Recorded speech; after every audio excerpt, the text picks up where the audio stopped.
అనిపించిందంటే నా సినిమా నాకు బాగానే అనిపిస్తుంది. 'కాకిపిల్ల కాకి ముద్దు' అన్నట్టు. మీరు what I would like to say is reaction చాలా బాగుంటుంది. ఒక ప్రీమియర్‌కి ఇంతమంది వస్తారని నేను అనుకోలేదు. And this kind of response was not expected at all.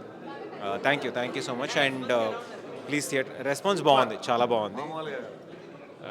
థియేటర్‌లో కూడా మంచి రెస్పాన్స్ ఉండాలని కోరుకుంటున్నాను. అవును. అవును. అవును. అవును. యాక్చువల్లీ స్క్రీన్ మీద చూసి ఫస్ట్ టైం క్రౌడ్‌తో చూస్తున్నాను. నేను ఒక చిన్న భయం మీద ఉన్నాను. అంటే ఒక ఎక్స్‌పెరిమెంటల్‌గా ఎలా ఉంటుంది ఏంటి అని. హ్యూమర్ బాగా వర్కౌట్ అయింది. ఆహ్, హి హ్మ్.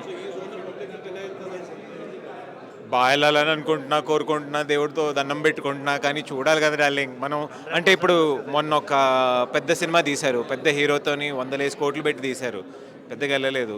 చిన్న చిన్న సినిమాలు తీస్తున్నారు వెళ్తుంది. సో ఈరోజు ఆడియన్స్ ఎలా ఉన్నారో మనం గెస్ చేయలేం. ఇలాంటి సినిమాలే ఆడతాయి అని చెప్తే ఇంక అన్నీ అందరే అలాగే తీస్తారు కదా! వి డోంట్ నో ఎప్పుడు ఎలా ఏంటి అని. కానీ అండర్ డాగ్‌గా వచ్చి కొట్టడంలో ఇప్పుడు 83 సినిమా చూసారంటే ఇండియన్ క్రికెట్ టీమ్ అసలు క్వాలిఫై కూడా అవ్వదు. అసలు మీకెందుకు ఫైనల్ పాస్ అన్నట్టెళ్ళి ఫైనల్స్ గెలుస్తారు. సో మేము అట్లాంటి ఒక పొజిషన్‌లో ఉన్నాం. కొడితే ఇంకా 83లో ఇండియా వరల్డ్ కప్ కొట్టినట్టే మరి. Thank you darling. Thank you so much. Court court room drama చాలా చక్కగా చేశారు ఫిల్ము. స్క్రీన్ ప్లే బాగుంది, డైరెక్షన్ బాగుంది, యాక్షన్ బాగుంది. కింద చెప్తాను.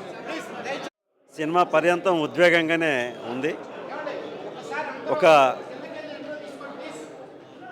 నిరపరాధిని శిక్షించకూడదు అనేటువంటి థియరీ ఇక్కడ బాగా అప్లై అయింది.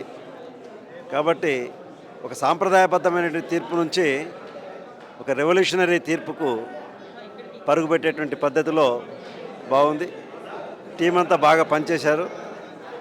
కాబట్టి ఇది ప్రేక్షకులను బాగా ఆకట్టుకుంటుందని ఆశిస్తున్నాం.